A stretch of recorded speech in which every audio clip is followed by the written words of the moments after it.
all possibly marching today together to show our solidarity against the 1%.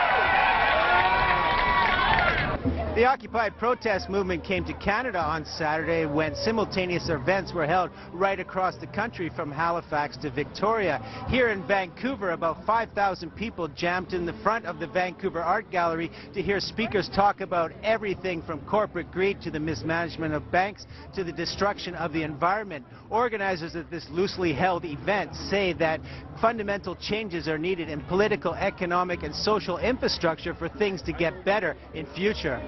Maybe let's start with re-regulation of Wall Street, not deregulation. I think it's the governments that have to listen, and government has the power to change central banking policies. Government has the power to change how our taxation is set up, and it's up to government to decide whether or not they're going to bail corporations and financial institutions out. I say if we live in a free market capitalist society, we don't allow bailouts, ever. The whole system that we have has been corrupted by greed, basically. So organizations which are only concerned with their bottom line and with profit have been allowed to dictate government policies, they've been allowed to take over political parties, and they've been allowed to make decisions about public commons like education and healthcare. And so when you have, on the one hand, a company whose obligation is to its directors, to its shareholders, making decisions about programs and policies which are for the good of all of the people, then you have a conflict of interest, which has basically resulted in what we have today, which is a system where most people don't have a voice and decisions are made by a very entitled few who don't have the interest of the public in mind.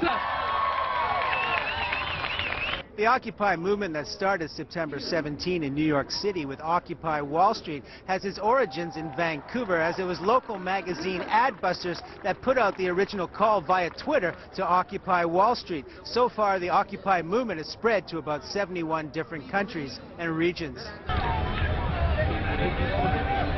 I'm protesting that all workers are under the gun right now in the world because the big businesses are profiting more and more, and the corporations are profiting more and more, and governments are privatizing to big business.